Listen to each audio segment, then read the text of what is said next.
시장이 양시장 오르긴 했어요. 네. 뭐 호재라든가 악재라든가 뭐 존재해 있었다면 어떤 것들이 있었는지. 네, 순서대로 목차대로 준비를 했습니다. 국내 증시 오늘장 호악재인데 뭐 시가총액 그냥 띄워놨는데 오늘은 코스피는 배터리 2차전지 밸류업 네, 이렇게 이야기할 수가 있고 그러니까 하이닉스를 보고 있으면 이제 금요일 날 실적 발표하지 않습니까? 삼성전자 실적 발표하는데 저는 이미 전략은 답정도 나와 있어요. 저날은 하이닉스를 삼성을 볼 게 아니라 삼성 8조 원대 중반 정도 나오면 하이닉스다. 예. 금요일이군요. 금요일이죠. 예. 근데 이미 정보가 센 것 같아요. 많은 투자자분들이 똑같은 생각을 하고 있는 것 같습니다. 예. 그러니까 왜냐하면 지금 엔비디아나 마이크론은 실적 발표하고 나서 이제 어느 정도 약간 탄력성이 좀 분산돼 있지 않습니까? 네. 근데 우리나라장 기준으로는 대만의 TSMC는 다음 주 7월 10일이에요. 그래서 우리나라 기준으로는 삼성전자가 발표하는 그 7월 5일 날 예정되어 있는 2분기 추정치가 제일 중요하다 보니까 아무래도 그 힘 자체가 하이닉스 쪽으로 몰려있지 않나 보겠고 오늘 LG에너지솔루션은 주가는 이렇게 마감했는데 뭐 조금 전에도 잠깐 배터리 이야기가 하셨지만은 파워는 상당히 좋습니다. 제가 아까 우리 조성우 과장님이 부장님이죠? 네. 네, 승진을 하셨는데 제가 죄송합니다. 그 말이 참 와닿았어요. 밖에서 잠깐 들었는데 동조화는 오케이, 민감도는 weak. 그러니까 가치는 가는데 파워는 약하다 그런 거거든요. 그러면은 한편 놓고 보면 약한 거지 동조화는 오케이잖아요. 네. 예, 제 대답을 끝까지 기다리시네. 일부러 그랬어요. 그래서 이 오늘의 지금 7월 초에 움직이는 2차 전지의 힘은 6월 초순과 또는 지난 2월 달 정도의 파워를 보이지는 아직 캐치업 맞고 있습니다만은 최소한 한 달 전에 보일 때 6월 초서의 파워는 좀 나올 수 있지 않을까 그렇게 보겠고 또 하나가 국내 증시에서 오늘 조금 관련주는 뭐 저는 사실 7월 달 접어들어서 제일 중요하게 보는 게 밸류업인데 마침 발표를 했어요. 제가 오늘 이따가 따로 말씀드릴 건데 정부에서 역동경제 로드맵을 발표를 했습니다. 7월 3일 기준으로. 그래서 그거 관련해가지고는 오늘 아침에 이제 KB금융이나 신한지주 이런 종목들이 세게 들어왔고 정권주까지 들어왔는데 요 관련으로 조금 보시면 좋을 것 같고 오늘 또 국내 호재 중에서 코스닥으로 나눠보면 코스닥은 그래서 어저께 그런 거예요. 제가 아침에 큰 소리 치고 갈 때 그때까지는 알테오제는 괜찮았었는데 네. 오늘은 양곤이 형이 다 땡긴 거예요. HLB가. 근데 HLB가 한편으로 생각하면 지금 이 시가총액은 아마 조금 밖에 있을 거예요. 저는 수기로 시가총액을 정리하는데 어쨌든 간에 이거는 HLB가 뭐 새롭게 FDA에 대해 승인을 서류를 제출하고 보완하는 것도 되게 중요한데 기업 입장에서는 가장 중요한 게 뭐냐면 주가의 파워거든요. 네.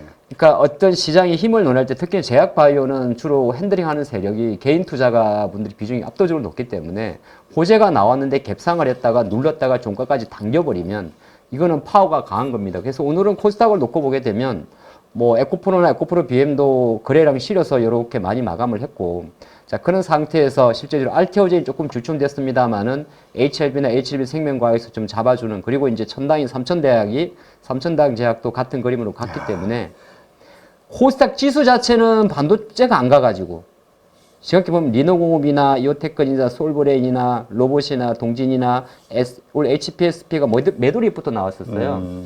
그래서 얘가 안 가서 지수는 0.4%입니다만은 코스닥을 레버리지 같은 경우는 다시 어제 하락분을 다 커버를 했거든요. 그래서 다 그런 건 아닌데 오늘 국내 뭐 호황제를 보자면 코스닥은 배터리 바이오, 반도체 소보장은 약. 물론 반도체 소보장 중에도 지금 시간에 날아가고 있는 네오셈 또는 뭐 테크윙이라든지 몇 개 종목들은 여전히 좀 힘이 있는데 우리가 4월달, 5월달에 배터리 한 대 무조건 반도체야. 그때보다는 확연하게 최근 1개월 기준으로 놓고 보게 되면 하이닉스 오케이, 한미반도체 글쎄, 이스페타시스 괜찮아. 그리고 나머지 종목들 같은 경우는 계속적으로 트레이딩을 할 수밖에 없는 정도로 힘이 좀 약해져 있다. 그렇게 봤습니다. 자, 오늘 아무래도 특징 섹터 혹은 종목으로 본다고 하면은 네. 2차 전지, 그리고 말씀하셨던 대로 저런 특정 바이오주들일 것 같아요. 코스닥 네. 쪽에. 네. 그렇게 봤습니다. 요게 이제 순수대로 하고 있습니다. 자, 오늘 우리가 좀 봐야 되는 글로벌 이슈 같은 게 있나요? 네, 그렇죠. 이제 순서대로 작전 원고대로 2번 진행하겠습니다. 2번. 근데 요거는 조금 더 보게 되면 네. 제가 자꾸 뭐 ETF도 잠깐 이야기를 드리는데 오늘도 사실은 말씀하신 대로 지수는 6포인트 상승에 그쳤어요. 근데 하락 종목 수가 오늘도 1100개가 넘습니다. 그러니까 철저하게 지금 코스닥 지수가 뭐 850선 밑에 있는 것도 맞기는 맞는데 종목들 같은 경우는 이런 식으로 움직인다는 거잖아요. 근데 이게 언제 해소될지는 알 수는 없어요. 근데 우리가 그런 거 있어요. 미국도 뭐 몇 개 빅테크 관련주만 움직이고 한국도 지금 하이닉스하고 현대차 기아차 조금 주춤되면 또 하이닉스까지 주춤되면 어제까지 빠지는 거고 뭐 그런 그림이 있기 때문에 시장을 보시는 분이니까 그러니까 지수를 보면서 투자하시는 분들은 어떻게 보게 되면 시가총액 양시장 모두 강한 종목들 아까도 이런 식으로 봐가지고 코스닥에서 조금 강한 종목, 코스피에서 강한 시가총액 15위권 이내 종목들만 보고 보시는 게 좋을 것 같고 나머지는 이게 특징이 없거든요. 그러니까 반도체도 지금 이제 우리가 주식 투자할 때 제일 좋아하는 게 뭐냐면 오늘 주도주가 뭐냐잖아요. 그렇죠. 주도 섹터. 근데 그것 자체가 이 지금 같은 장에서는 잘 안 생겨요. 그러니까 뭐 예를 들어서 제가 오늘 아침에 사실은 전선 관련주도 단타를 했거든요. 그러니까 오죽하면 단타를 했겠습니까? 왜냐면 지금은 그렇게 포지션을 쌓을 수가 없어요. 일진전기 같은 거 그냥 짧게 하는 건데 그거는 장의 흐름이 그렇기 때문에 이럴 때는 항상 강조드리는 게 지수 관련 대형주나 지수 관련 ETF 투자를 보시는 게 좋다는 말씀 드리겠고 글로벌 이슈는 이게 왜 2번이지? 이게 글로벌 이슈네요. 글로벌 이슈는 딱 이겁니다. 오늘 밤에 이제 미국은 반장이에요. 진짜 엔비디아 맨날 반도체 저 얘기만 하다가 오랜만에 테슬라 이야기를 하니까 반갑더라고요. 네. 그래서 오늘은 지금 미국 장이 반장이에요. 그 7월 4일 독립기념일 휴장 때문에 절반 정도만 열릴 거고. 근데 미국은 확연하게 최근에 한 2, 3주 동안의 흐름을 놓고 보게 되면 우리가 그 미국 그 관련 빅테크 7개 종목 중에서 불과 2달 전에만 해도 두 친구를 뺐었어요. 서운하게.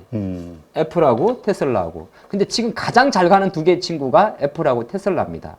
최근 기준 놓고 봤을 때는. 그래서 현재 놓고 보게 되면 엔비디아의 쏠림 자체가 조금 완화됐다는 표현 자체가 원래 그냥 니들은 떠들어 나는 조용히 가겠다 하는 친구들이 보통 3개 정도가 있는데 그게 마소, 구글, 메타 정도가 되고요. 근데 여기에 이제 우리나라와 크게 상관없지만은 오히려 반도체 종목들한테 힘을 주는 아마존 같은 경우가 어제도 뭐 아마존이 데이터 센터에다가 1조 달러인가요?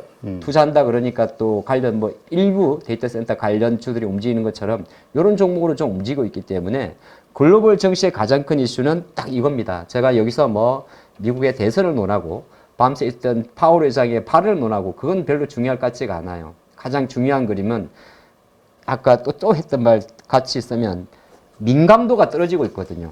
그러니까 미국의 국채금리가 올랐을 때 러셀 2000 지수라든지 성장주가 움직이는 거, 미국의 달러가 강할 때 움직이는 모든 것 자체가 민감도가 좀 떨어졌기 때문에 큰 관점에서 글로벌 증시의 가장 큰 이슈는 엔비디아의 쏠림 자체가 조금 완화되어 있다. 이거는 좋게도 볼 수도 있고 나쁘게도 볼 수가 있는데 나쁘게 보는 관점에서는 이제 엔비디아 관련주의 국내 정치 투자 포인트에서는 엔비디아 관련주로서의 지나친 쏠림과 편에는 오히려 손실이 날 수도 있고 밑에서 반등하는 일시적으로 들어오는 수급의 기회를 놓칠 수도 있는 거고 또 좋은 거는 뭐냐 하면 이런 흐름 자체가 전체 주가 지수 시장, 주시장 전체는 그래도 지수 관점에서는 잡아준다. 그래 보는 게 좋을 것 같습니다. 네.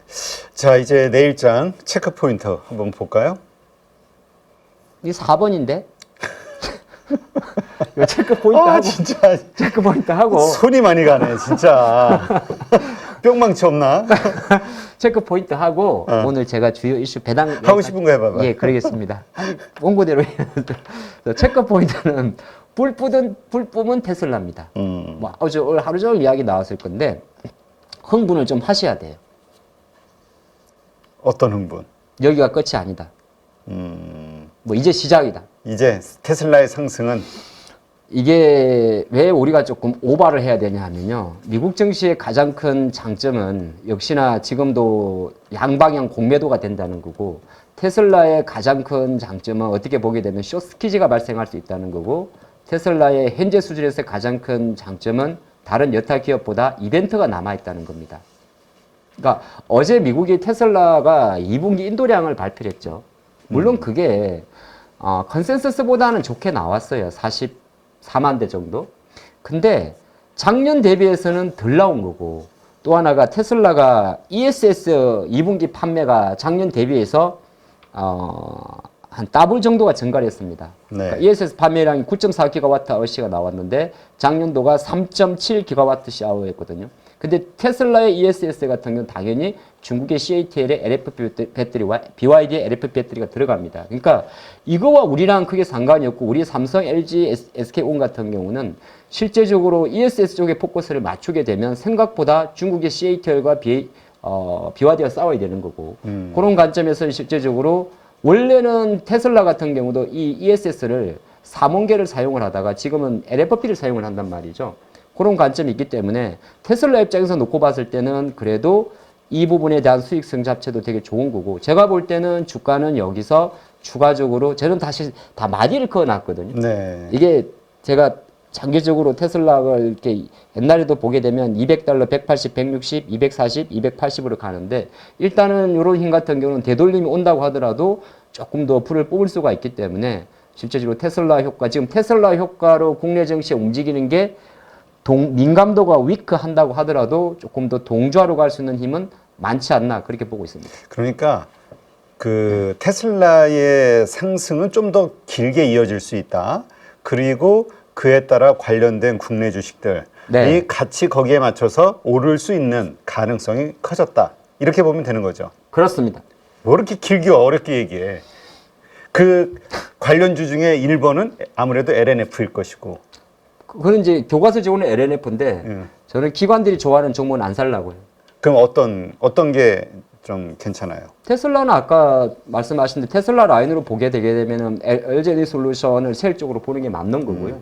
여기에다 조금 더 확장을 한다고 한다면 포스코 퓨처엠 쪽으로 라인업이 확정되는 거고 테슬라 주가 상승의 모멘텀이 두 가지 원통형과 만약에 로보택시라면 이거는 트레이딩 관점에서는 우리가 말하는 자율주행이라든지 라이다 관련주 또는 원통형 쪽으로 라인을 확장할 수가 있습니다. 그래서 단순하게 양극재의 어떤 포커스를 맞추는 LNF가 맞기는 맞는데 LNF는 사실 앞으로 투자 포인트가 뭐냐 하면 LNF의 가장 큰 단점이 테슬라에 대한 비중이 높아졌던 거거든요. 네. 근데 LNF의 향후 미래 같은 경우는 테슬라에 대한 비중 자체를 낮추는 게 핵심이에요. 포트폴리오 다변화. 그렇기 때문에 테슬라 관점에 놓고 봤을 때는 일단은 제가 볼 때는 LG엔솔과 포스코 퓨처엠 쪽으로 조금 집중해서 보고 그걸 확산해서 볼 때는 트레이딩 영역에서 우리가 말하는 뭐 라이다 관련 자율주행이라든지 아니면 로보택시 쪽으로 포커스를 맞추면서 2170 플러스 4680으로 이어지는 원통형 밸류체인 쪽으로 트레이딩을 해야 되지 않나 그리 봅니다. 네, 알겠습니다.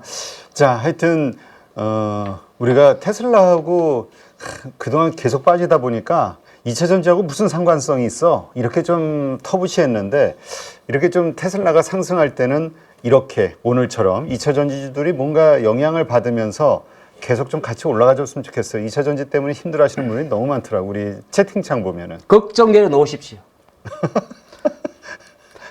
저기 오늘은 7월이고 아니 끝까지 한번 제가 논리적으로 말씀드리겠습니다. 제가 논리적으로 가시기 전에 막 마음껏 질르시기 전에 그거 하나만 좀 생각하세요. 어저께 확 질르시고 가셨다가 어제 우리가 박살이 났습니다. 이게 너무 잔잔바리로 촘촘하게 보지 마시고 큰 그림으로 보셨으면 좋겠다는 생각을 좀 해보겠고 아니, 이건 약간 제가 뭐 이렇게 어려든 이렇게 보시면 좋을 것 같아요. 하반기라는 게 보게 되면 그런 게 있거든요. 네.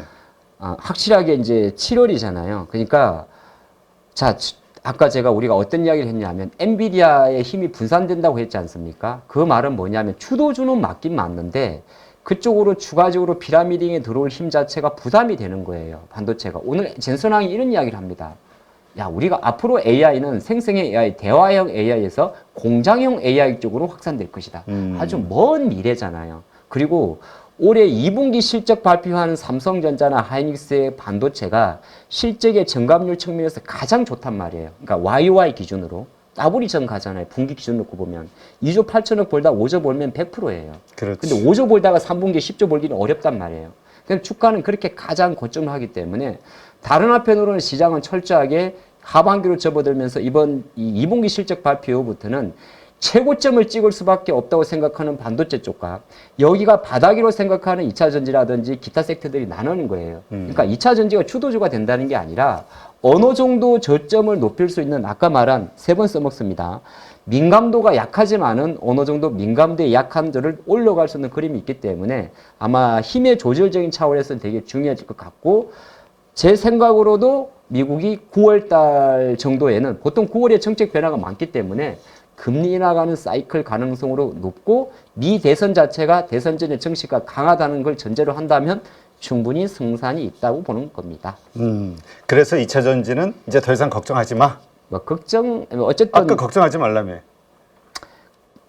이거 봐, 또 약해지잖아. 걱정은 조금 내려놓자 그런 거죠. 그게 뭐야? 걱정하지 마잖아, 그게. 걱정을 내려놓자 이 말은 걱정하지 마세요 이 말 아니에요? 주식은 그렇게 너무 단정하면 안 됩니다. 오케이, 알았어. 밑밥 까는 게 아니라요. 네. 어느 정도 이제 조금 더 나빠질 건 없지 않느냐. 요 관점을 말씀드리는 거죠. 알겠습니다. 잘 감안하시고요. 자, 내일장 체크 포인트 드디어 나왔습니다. 네. 밸류 이야기가 이제 오늘 잠깐 하고 제가 다른 체크 포인트하고 관심 좀 말씀을 좀 드리면 네. 오늘 정부에서 역동 경제 로드맵을 발표를 했습니다. 먼저 결론부터 말씀드리면 이 오늘 제가 한 5가지 정도를 말씀드릴 건데 이 모든 것은 전부 다 국회 상정을 해야 되는 내용입니다. 첫 번째로 좀 짧게 말씀을 드리면 기업 측면에서 자사주 소각이라든지 배당이라든지 쉽게 말해서 밸류에 대해서 공시를 하고 네. 이런 배당이나 자사주 소각하는 기업들은 그 기업의 금액이 있지 않겠어요. 주주하는 금액 직전 3년도 기준으로 해가지고 5%가 만약에 증가하면 그 증가한 금액에 대해서 배당 법인세를 공제해 주겠다는 내용입니다. 그래서 쉽게 말해서 기업들한테 조금 더 열심히 배당이나 주주 환원을 많이 해라. 근데 여기에 또 조건이 있는데 이 기업에 투자를 해서 이자나 배당을 벌은 개인 주주 개인 입장에서 그러니까 그냥 모든 주식 말고 내가 주식을 투자했는데 이 기업은 밸류업은 안 하고 배당만 많이 받았어요. 참 그걸 표시한다는 것도 되게 웃긴데요. 어쨌든 정부 가이드라인 한번 들어보시죠. 근데 이 기업에 투자한 개인 투자 같은 경우는 우리가 배당 소득세 같은 경우는 2천만 원 이하 같은 경우는 종합과세 대상이에요. 분리과세입니다. 그래서 지방세 제가 포함해서 말씀드리면 농특세 포함해서 15.4%를 부과하거든요. 요거 자체를 9%로 내려줄게. 예, 이 이야기고 대신 2천만 원이 초과하게 되면 종합소득세 대상입니다. 그러면 2천만 원 쉽게 말해서 최고 이거 계산하기 쉽게 농특세 빼고 말씀드릴게요. 45%거든요. 그러니까 내가 이자 배당 소득이 1억이면 4,500만 원 이자란 이야기잖아요. 네. 예, 그거를 이제 내가 반토막 내줄게. 20%까지 내려주겠다는 거예요. 그러니까 어떻게 보게 되게 되면 기업 입장으로 여기서는 뭐 이렇게 이제 배당을 많이 하면 법인세 공개해 준다고 하니까 일단 좋은 게 되는 거고. 근데 중요한 것은 이 모든 것은 아까도 말씀드린 데 마찬가지로 정부가 발표를 해야 되는 거고 국회 동의를 거쳐야 되는 거고 여기에 또 추가적으로 진행되는 게 있는데 뭐냐면 7월에 가장 중요한 게 상속세 부분인데요. 가업 상속 제도 대상 확대라는 게 있습니다. 우리가 기업 상장 기업들 이게 왜 중요하냐면 이 기업은 좋은데 제가 이 지가 회사 바로 시작하는 기업하고 몇 개 있어요. 이 꼭 항상 기업을 보면 기업 실적 너무 좋은데 주가를 누르는 애들이 있어요.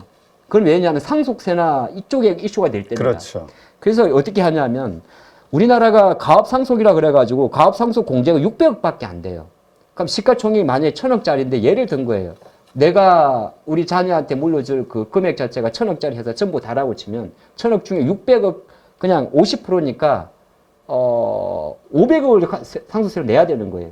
근데 만약 여기에 최대주주 할증까지 붙어버리면 600억을 내야 되는 거거든요. 어쨌든 간에 그래서 정부에서 공제를 해주는데 공제 한도가 기존에는 500억이에요. 근데 이걸 한 800억 정도로 1,200억 정도로 늘려주겠다. 예, 그게 하나 있고 두 번째 같은 경우는 그러면서 이제 기업들이 조금 기업 상속 공제에 대해서 확대를 늘려주는 게 있어요. 그러면 우리가 말할 때 와닿지 않을 수도 있긴 있는데 보통 중소기업이나 중견기업 중에서 시가총액 한 5천억인데 매출 1,000억 이상 나오고 연간 100억 정도 버는 기업들이 있어요. 이런 기업들이 가끔 보면 우리가 공시 들어가가지고 대표이사의 생년월일을 가끔 확인하거든요. 네. 주가 안 가면 의심하는 거예요. 어디 몸이 불편하신가? 주가를 뭔가 누르려고 하는 의지가 있나? 자세하게 물려주기 위해서. 네, 왜냐면 그런 경우가 실제적으로 많아요. 맞지? 그렇지. 합리적인 의심이죠. 우리가 어떻게 요즘에는 많은 투자분들이 밸류 분석을 많이 한단 말이에요. 그런 경우에 대한 게 또 있는 거고 가장 좀 화두가 됐던 ISA 납입 한도 연 4천만 원, 공제 한도 500만 원 그리고 검투세 폐지안에 대해서는 이야기를 하긴 했는데 일단은 모든 게 다 법 개정 사안입니다. 그래서 오늘 발표된 것만 놓고 보게 되면은 일단은 주가적 관점에서 제일 먼저 뭐 배당을 늘리는 법인세 공제해주고 개인소득세 이거 해줄 수 있는데 가장 수혜주로 볼 수 있는 섹터는 딱 하나.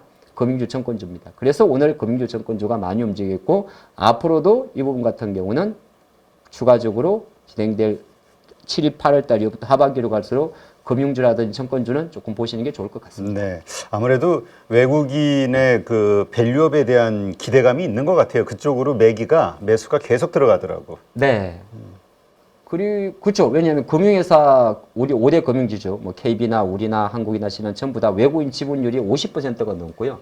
근데 거기에 왜 올해 유독 외국인 지분이 많이 나왔냐 하면 작년도 12월부로 우리나라 정부가 외국인 투자를 활성화하기 위해서 외국인 투자 등록제를 폐지를 했습니다. 그러니까 한국에 들어있는 뭐 예를 들어서 원어민 강사님들 많잖아요. 이분들이 주식 계좌 터기가 엄청 쉬워진 거예요. 그렇죠. 근데 국적이 만약에 소말리아 너무 뭔가 국적이 이제 외국이다 보니까 쉽게 외국인을 잡히는 거죠. 네. 그러다 보니까 외국인 자금률은 많이 증가했다 그렇게 보는 게 좋을 것 같습니다. 네. 그리고요. 여기까지입니다. 배당은. 내일장 체크 포인트. 아, 예. 이어서 아니고 저 오늘 저 장도 짜증 나는데 왜 양봉이 나를 자꾸 거슬리게 하네. 짜증이 나게 하네. 제가 우리 대표님 뿅망치 좀 준비합시다, 우리 임 PD. 대표님하고 방송하면 즐거워가지고 즐거워. 자꾸 장난치고 싶고 그래서 그렇습니다. 네. 너그럽게 봐주시기 바랍니다. 아니요. 뿅망치로 복수를 하겠습니다. 아, 밉상이란 얘기구나. 자, 그래서 내일장하고 다음 주 좀 장을 준비를 해봤는데 근데 참 오늘 그렇잖아요. 또 오늘 아침에 우리가 설문조사를 한번 해봤어요. 그랬더니 약 한 4,500분 정도가 투표에 참여하셨는데 한국 증시 개인 투자자들에게 지금 가장 필요로 하는 거 이거를 했는데 1등 81%가 금투세 폐지, 8% 2등이 상법 개정, 6% 3등이 국민연금 국내 투자 확대. 그리고 공매도 금지 해제, 증권거래세 인하도 한 3%씩 이렇게 나왔네. 금투세가 아무래도 금투세가 지금 가장 큰 이슈가 될 것 같아요. 시장 큰 손들이 빠져나가면서 그렇잖아도 자꾸 수급이 약한 이 한국 증시에서 그로 인한 그 부정적인 낙수 효과 이것 때문에 걱정들을 하는 것 같아요. 네. 자, 갑시다. 그러니까 이미 자금은 빠지고 있고 안 들어오니까 장인이 수급이 얕다는 이야기를 하는 거잖아요. 자, 정시 예상은 제가 다음 주는 코스닥 반등 얘기를 했는데 이런 코스닥 지수입니다. 우리가 지수를 보고 매매를 하진 않지만 코스닥은 뭐가 중요하냐면 코스피보다 지수가 올라갈 때 움직이는 종목의 상승폭이 많이 중요하거든요. 그래서 어제 이제 얻어맞은 이 장대 연봉은 지금 보면 아무것도 아닌 것 같지만은 네. 어려워 보이지만은 이건 한 방에 뚫을 수 있습니다. 그래서 만약에 앞으로 장이 다시 코스닥이 한 850선으로 올라간다면 조금 자신감 있게 제가 볼 때는 끌고 가는 것도 낫지 않을까. 그 이유 중에 하나는 아까 말씀드린 마찬가지로 현재 지금 자금이 들어와 있는 흐름 자체가 바이오나 배터리 쪽이 그렇게 나쁘지 않기 때문입니다. 여기에 어느 정도의 이제 삼성전자 실적 발표를 이어지는 그 로드맵에서 나올 수 있는 최근에 많이 빠져 있는 반도체 종목들에서의 일정 부분의 반등세가 붙을 가능성도 있기 때문에 그런 걸 좀 보시면 좋을 것 같고요. 네.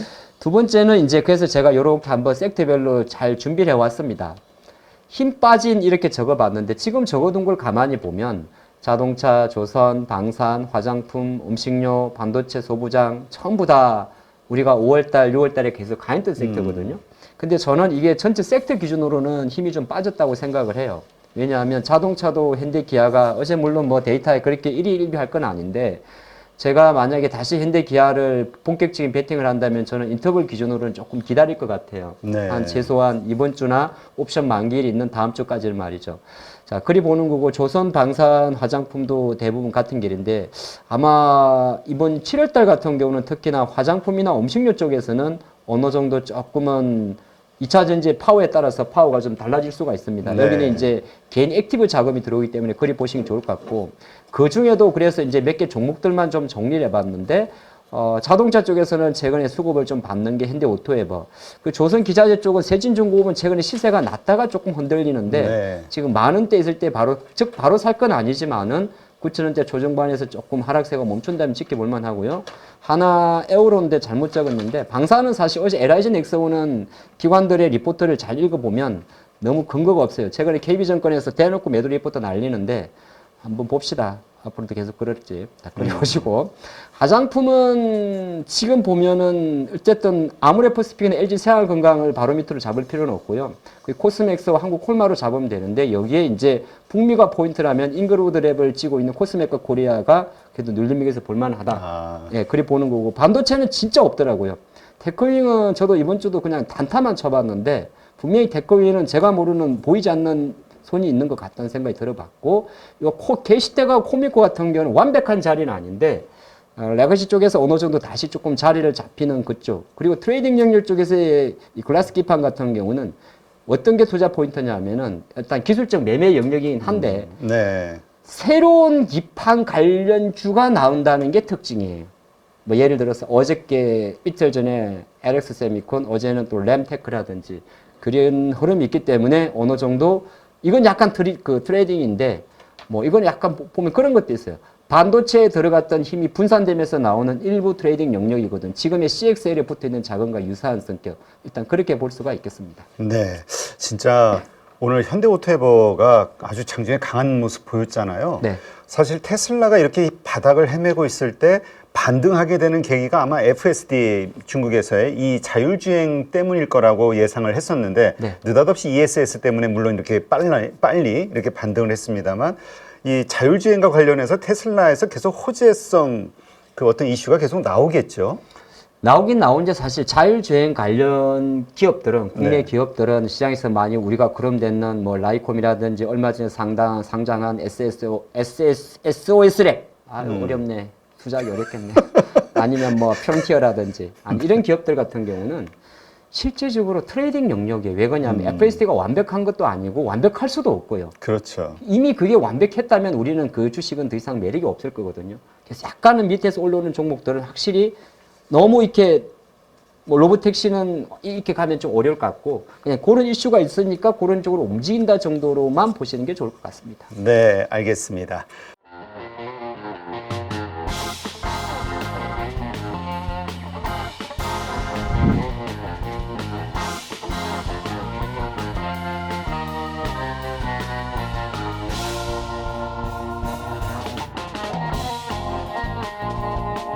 네, 여기저기서 많이 또 강의도 들어보시고 그리고 또 기법이라고 하는 것도 많이 또 체크해보시고 적용시켜보셨을 것 같습니다. 그런데 결과가 좋으십니까? 이거는 저희 클래스만의 강점이 될 겁니다.